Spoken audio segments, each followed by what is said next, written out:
اچھا جی، آج کا موضوع بڑا ہی دلچسپ اور پراسرار ہے، کالا جادو۔ لیکن ہم جس ماخذ کا آج جائزہ لے رہے ہیں نا، وہ اس کی نشانیوں کو ایک بالکل ہی الگ، ایک حیران کن زاویے سے دیکھتا ہے۔ تو چلیں اس دلچسپ تجزیے کی گہرائی میں اترتے ہیں۔ کبھی ایسا محسوس ہوا ہے کہ اچانک سے موڈ بدل جاتا ہے، یا بنا کسی وجہ کے خوف محسوس ہونے لگتا ہے، یا پھر بار بار ڈراؤنے خواب آتے ہیں؟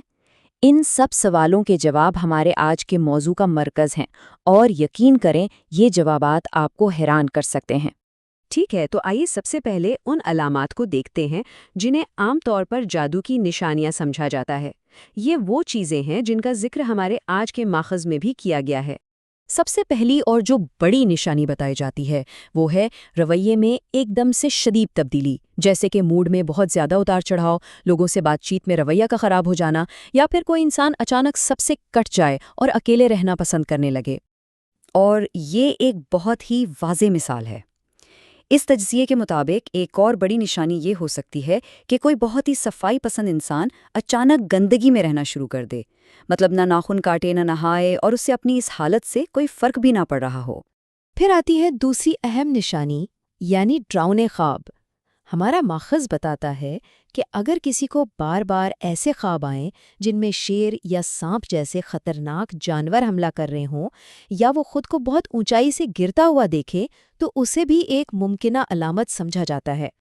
اچھا، اس کے علاوہ کچھ جسمانی اور حسی علامات کا بھی ذکر ہے، جیسے بیٹھے بیٹھے اچانک کہیں سے جلنے کی یا کسی عجیب چیز کی بو آئے، حالانکہ آس پاس ایسا کچھ ہو ہی نہ رہا ہو، یا پھر صبح سو کے اٹھیں تو جسم پر خراشوں یا کٹس کے نشان ملیں، اور یہ بھی یاد نہ ہو کہ یہ لگے کیسے۔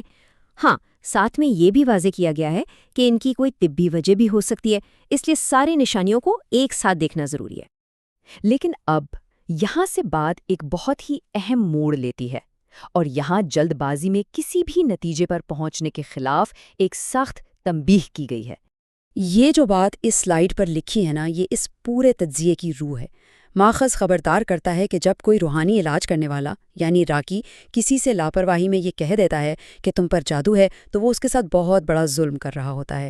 ایسا کرنے سے وہ پہلے سے پریشان شخص مزید خوفزدہ ہو جاتا ہے، مقابلہ کرنا چھوڑ دیتا ہے، اور اس کی حالت اور بھی بگڑ سکتی ہے۔ اور اب ہم آتے ہیں اس تجزیے کے سب سے اہم اور مرکزی خیال کی طرف، وہ یہ کہ ان تمام علامات کا تعلق شاید مافوق الفطرت دنیا سے اتنا نہیں ہے جتنا انسان کی اپنی نفسیات سے ہے۔ تو دیکھیں، یہاں دو بالکل مختلف باتیں سامنے آتی ہیں۔ ایک طرف تو عام خیال یہ ہے کہ اگر یہ نشانیاں ہیں تو مطلب پکا جادو ہے، لیکن دوسری طرف ہمارا ماخذ ایک بالکل الگ بات کہہ رہا ہے۔ اس کے مطابق یہ علامات اکثر کسی گہرے نفسیاتی مسئلے یا ماحول کے دباؤ کی طرف اشارہ کرتی ہیں۔ اور یہ جملہ یہ اس پورے تجزیے کا نچوڑ ہے۔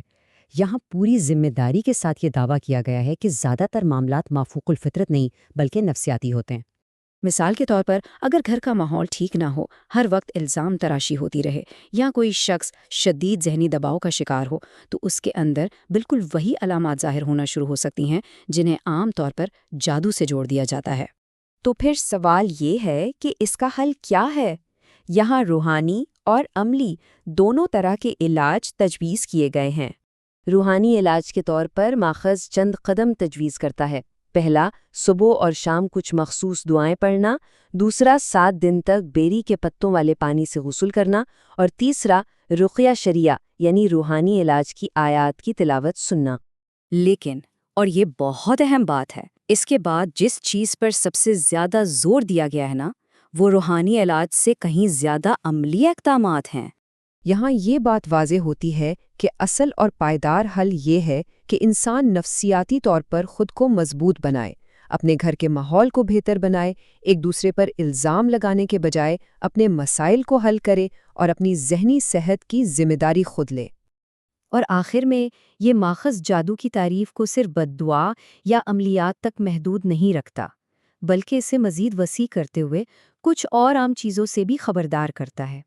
یہاں یہ نقطہ بھی واضح کیا گیا ہے کہ صرف کالا جادو ہی ممنوع نہیں، بلکہ علم نجوم، علم الاعداد، قسمت کا حال بتانے والے اور ذائچوں پر یقین رکھنا بھی اس کی شاخیں سمجھی گئی ہیں، اور ان سے بھی سختی سے پرہیز کی تاکید کی گئی ہے۔ اور یہ آخری اقتباس اس سارے تجزیے کا بہترین خلاصہ پیش کرتا ہے۔ اس کا مطلب یہ ہے کہ اصل حفاظت اور مضبوطی کسی بیرونی طاقت میں نہیں بلکہ انسان کی اپنی نفسیاتی اور ذہنی پختگی میں ہے۔ تو آخر میں یہ سوال ہمارے سوچنے کے لیے رہ جاتا ہے، کہیں ایسا تو نہیں ہے کہ ہم اپنی نفسیاتی اور ماحولیاتی پریشانیوں کا جواب ایک مافوق الفطرت دنیا میں تلاش کر رہے ہیں، جبکہ اصل حل ہمارے اپنے اندر اور ہمارے ارد گرد کے ماحول ہی میں چھپا ہوا ہو؟